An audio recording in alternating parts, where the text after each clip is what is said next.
Puncanya kerana manusia ini dia memang jenis tak cukup.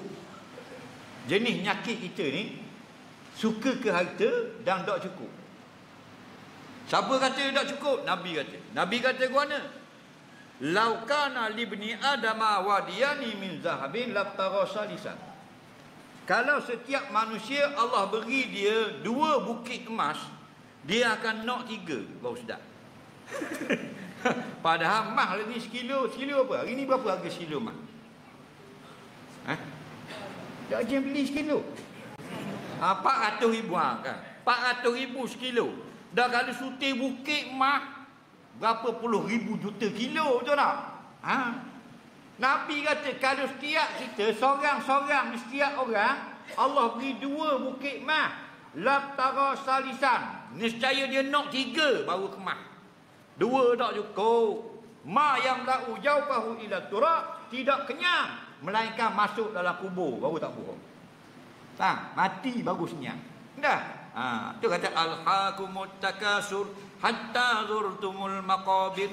Allah tak kata dengan kaf mufrad. Alhaqa, alhaqum dengan jamak. Apa maknanya alhaqum? Kamu semua, ramanya kamu nyetipu di cari kebanyak ke harta. Habis gitu. Papa dok dah nak mayang, dok dah nak berzakat, dok dah pergi Mekah, faham? Sibuknya. Dah, dok dah pergi sejid. Nak mari sejid, mayang raya baru mari. Tu pun masuk ke muslimat, sadah gitu. Mabuk tadi ni. Dah ada dia mari. Nah, dia kerja ke harta, tu tak? Tak cukup. Dah ada kiau, duduklah kotor. Teruk dah lubang, sendal 2 teh sak sopa, tu nesah bun. Malah sekarang marabuka bergegar kena jawab. Tak boleh jawab, luaskan kubur, jauh mata memandang. Dah boleh jawab, nya katok di muka daki. Muka naki bukan katok dengan kayu kamak, katok dengan tokak besi. Bang, mu balik di rumah kat gimu suruh anakmu hak dejah 1, jangan hak cekatan nang. Hak dejah 1 adik-adik, ci ambil cukur tu ci katok habis geng kepala ayah. Belum muka naki katok. Anak kita je 1 pun apa saja. Kalau tidak ICU, tahlil. Faham tak?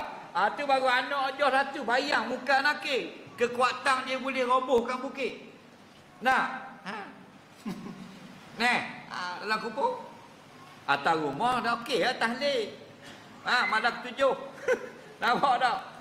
Tu imam nyam kul dimakan. Bagai makan. Faham lagi tak? Tu bila dang ni baru setai kat orang. Dah kenapa? 3 orang masuk dalam dengan baju. Faham? Dak angkat romo tahlil. Faham? Tu atas rumah, dalam kubur nyanda ni kata. Tu tak? Orang mayang tidak mayang. Orang tutup orang dia tutup orang. Orang makan halal dia judi. Orang minum air halal, air kopi, air teh, nes kopi, bahan air ketung. Kalau katok apa? Dah. Orang suruh pergi dengar orang ngajar, dia kata tunggang agama. Korok mu tunggang. Orang khabar nak suruh reti.